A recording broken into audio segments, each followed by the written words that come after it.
Saya kerja di Cilegon, saya tidur kurang lebih hampir setahun lah ya. Tidur di teras rumah orang, teras ruko, di teras masjid, karena masjid dikunci di sana rata-rata. Jadi kalau orang bilang apa sih, ngegembel lah. Tidur di pinggir jalan.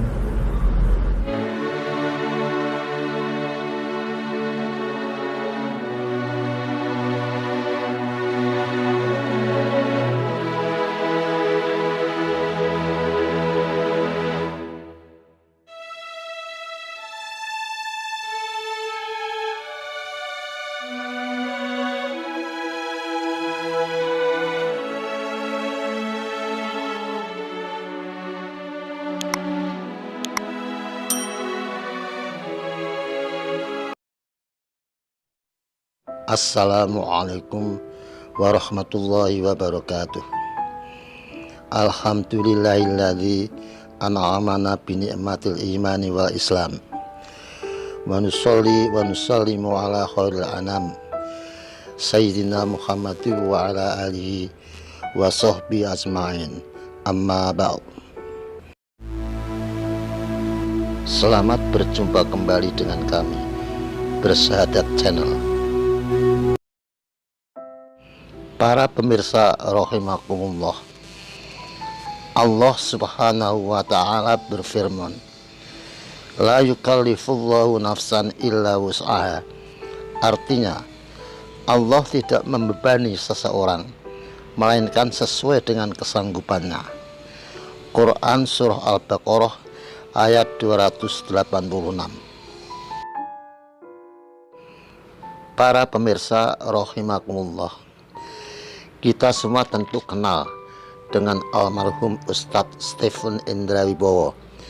Allahumma ghfirlahu warhamhu wa'afi wa'fuanhu. Ia menjadi seorang mu'alaf pada tahun 2000, kemudian mendirikan Mu'alaf Center Indonesia atau MCI. Hingga sekarang MCI telah banyak membantu para mu'alaf dalam mempelajari agama Islam, membantu pembangunan masjid-masjid, dan melakukan pengabdian-pengabdian sosial masyarakat lainnya. Koh Stephen, demikian nama panggilan akrabnya, juga pernah menjalani ujian berat. Keluarganya, terutama sang ayah, marah besar pada waktu mengetahui Koh Stephen telah memeluk agama Islam.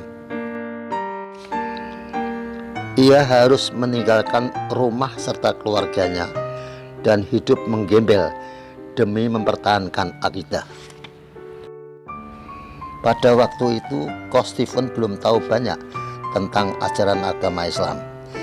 Akan tetapi ia seolah-olah sudah mengetahui firman Allah Subhanahu wa ta'ala di surah Al-Baqarah ayat 286 bahwa Allah tidak akan memberi ujian di luar kemampuannya.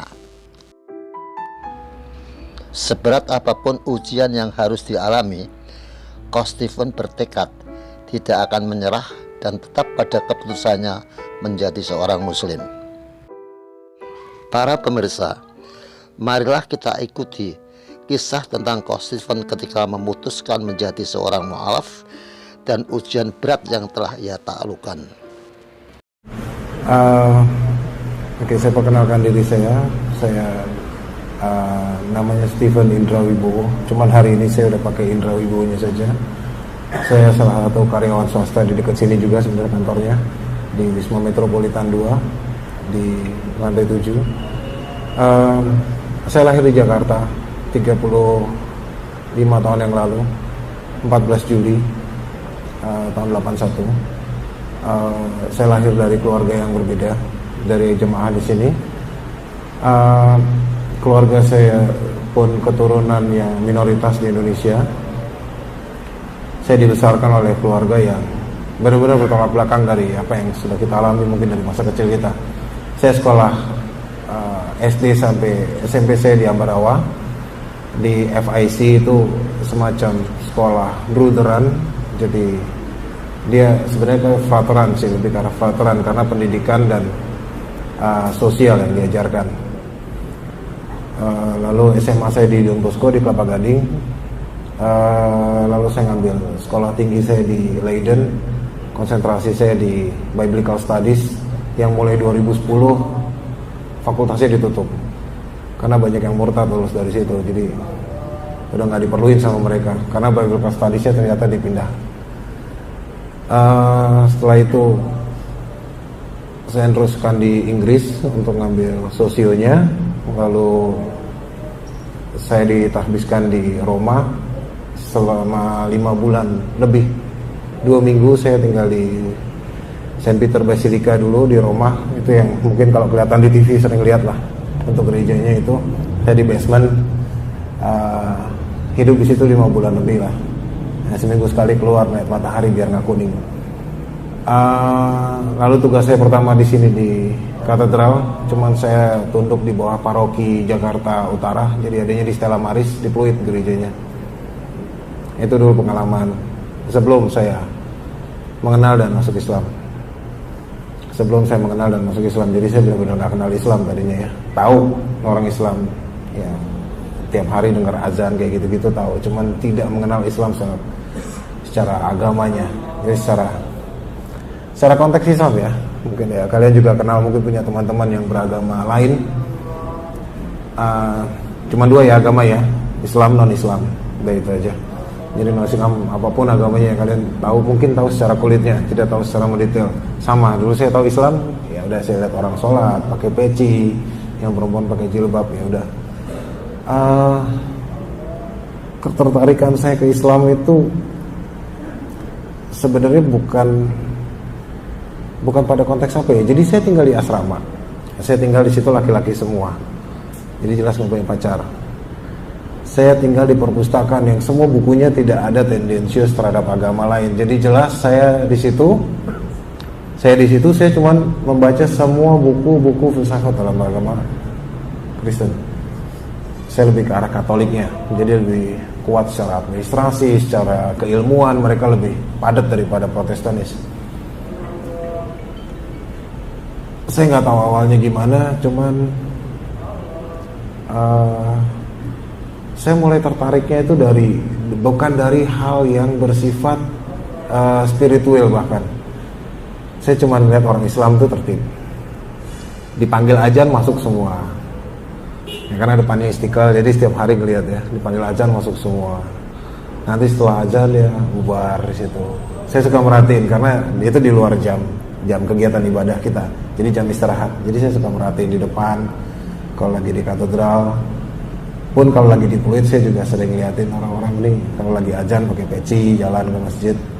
Sebenarnya nggak ada hal spiritual sama sekali. Jadi pada saat saya masuk Islam tanggal 6 Desember tahun 2000, itu saya cuma ngomong sama teman saya,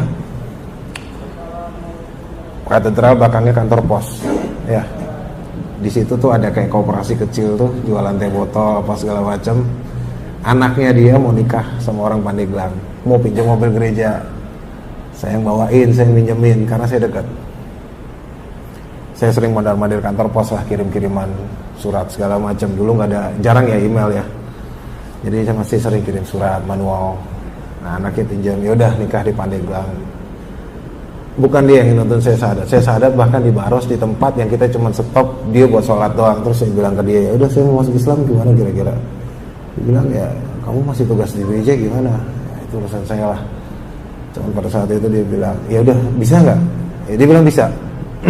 Dia bilang bisa. Nah pada saat itulah saya berubah, saya convert. 6 Desember tahun 2000. Lalu belajar Islam nggak? Saya masih melayani di gereja Pak. Saya masih baptis orang, saya masih pemberkatan rumah, pemberkatan perkawinan, saya masih hadir. Bahkan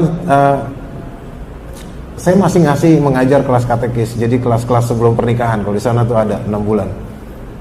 Jadi pranikah, jadi diajarin gitu tentang apa itu nikah di dalam Katolik. Karena memang tugas saya sebagai frater di situ. Kenapa ada frater yang sangat muda di Indonesia? Banyak Pak sebenarnya di seluruh dunia. Cuma di Indonesia ini yang masih terlalu Katoliknya ke arah Belanda, jadi ke arah Anglican. Jadi mereka yang mendahulukan senioritas di situ. Jadi tidak jalur akademisi. Sedangkan banyak Katolik yang konservatif yang sudah lebih ke arah modern, mereka loncat ke arah modern, dan banyak frater-frater muda. Saya masih ngelayanin setelah saya masuk Islam. Saya belum belajar agama Islam. Saya nyolong-nyolong lah, lari, nyebrang, sholat, sampai ketangkep saya masih ngalungin salib. Karena saya kalungan rosario ya. Jadi saya pas nyebrang ya masih pakai salib saya. Jadi pas itu ketahuan sama yang wudhu di bawah tuh Istiqlal kan, tukang dorong-dorong air tuh.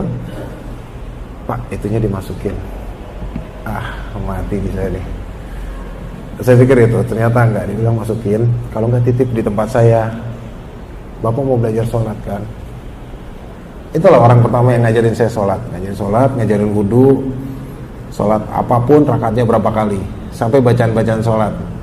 Sampai dia itu kan dia marbot ya, jadi di kamar sendiri kan. Jadi dia fotokopi buku panduan sholat yang kecil, diperbesar sampai A2, ditempelin di tembok. Jadi saya sholat suruh baca, kamu baca.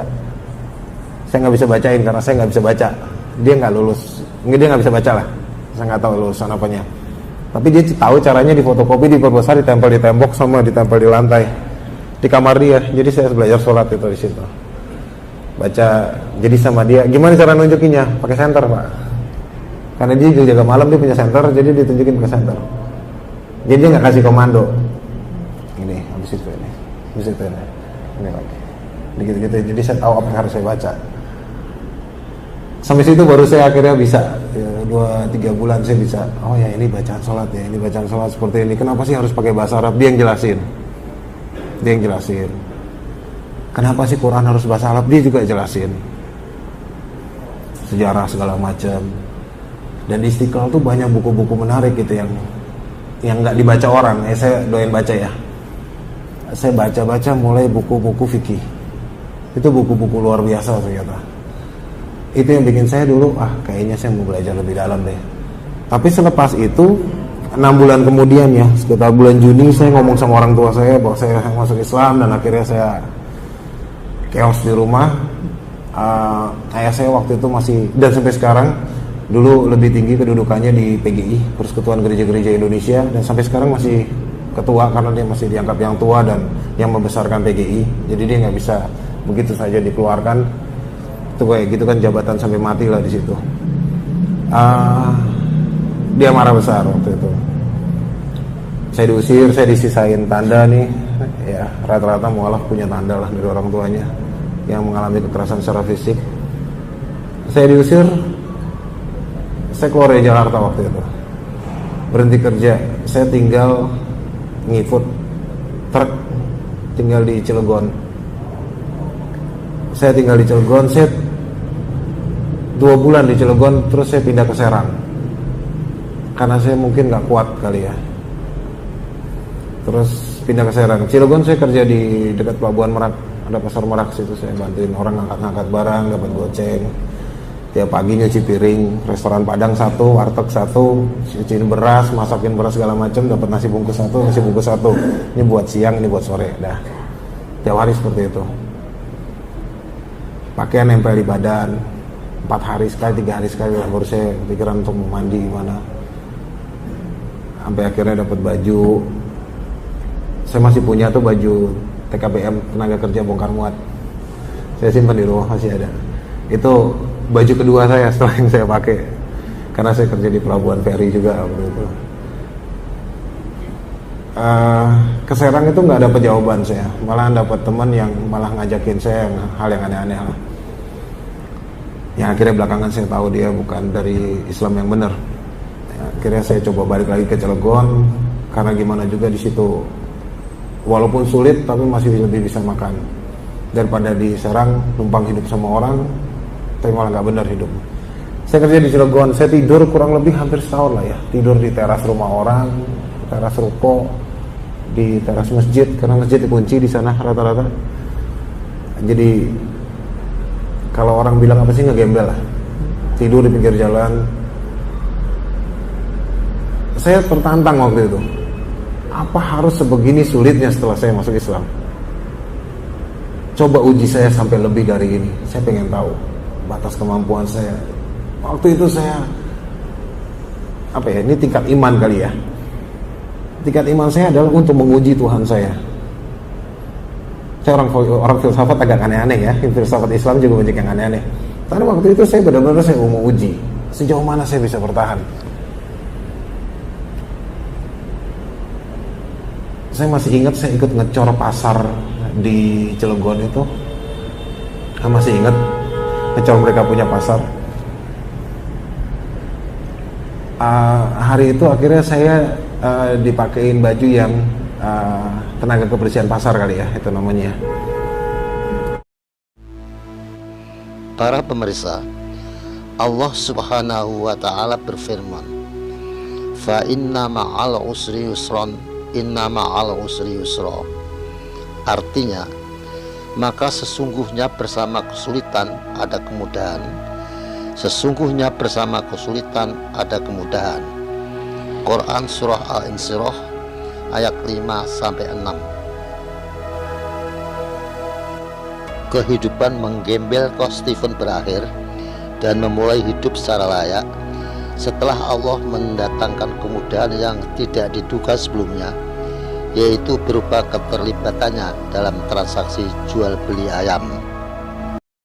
Sampai di satu waktu saya ketemu bule yang lagi belanja ayam. Jadi saya biasa bawain tas ke mobil, orang pakai jasa saya 10.000, 5.000 gitu-gitu. Akhirnya saya ketemu bule ini lagi ngobrol sama tukang ayam. Bulenya sibuk bilang 1 dan 2 ini angkanya. Pedagang ayamnya 1 dan 5, nggak bisa gitu. Satu ngomong bahasa Inggris, satu ngomong bahasa Indonesia. Saya udah, soalnya tukang yang lain ini pada ketawa-ketawa yang jualan, ngeliatin bule ngomong sama orang Cilegon yang pakai bahasa Jaseng. Saya udahlah bawa barang orang dulu, masukin mobil, baru saya balik. Wih, masih ribut, masih rame nih. Nah, saya pikir saya samperin, nah, kenapa sih bu? Ada apa? Gitu kan orang sana. Ada apa gitu? Enggak, ini mau dijual ayam. Dia tawar, nih kurang lebih ya, dia tawar 12. Ini modalnya aja 14, saya jual 15. Saya itu untung dapat kepala sama jeroan, udah. Masa iya sih ini bule pelit gitu? Saya bilang ke bulenya dengan bahasa Inggris, dia nggak bisa turun dari 15.000. Siapa bilang mau 15.000? Dia 20.000 pun saya bayar. Saya bilang potong 12, saya mau bikin ayam asam manis. Ini masalah bahasa ternyata ya. Aduh, dan itu memang qadar Allah ya, luar biasa deh. Di situ tuh akhirnya saya mulai pertama kali kerja loh. Kerja, benar-benar kerja dan punya kembali ke apa ya? Maksudnya punya kehidupan yang lain lagi. Itu ternyata cuman kayak gitu tuh awalnya. Memang Allah tuh mentakdirkan luar biasa. Jadi sampai tanya, akhirnya saya bawain belanjanya, masuk ke mobil, terus kita hampir ngobrol. Kamu bisa bahasa Inggris ya? Apa kerjaan kamu di sini ya? Saya bilang saya sapu-sapu, bantu-bantu bawain barang, saya dapat uang. Kamu mau jadi translator nggak sama suami saya? Suami saya buka perusahaan ini di Kiek, Krakatau Industrial Estate, perusahaan Octopus. Dia bergerak di bidang advertising. Saya bilang ya, gaji berapa?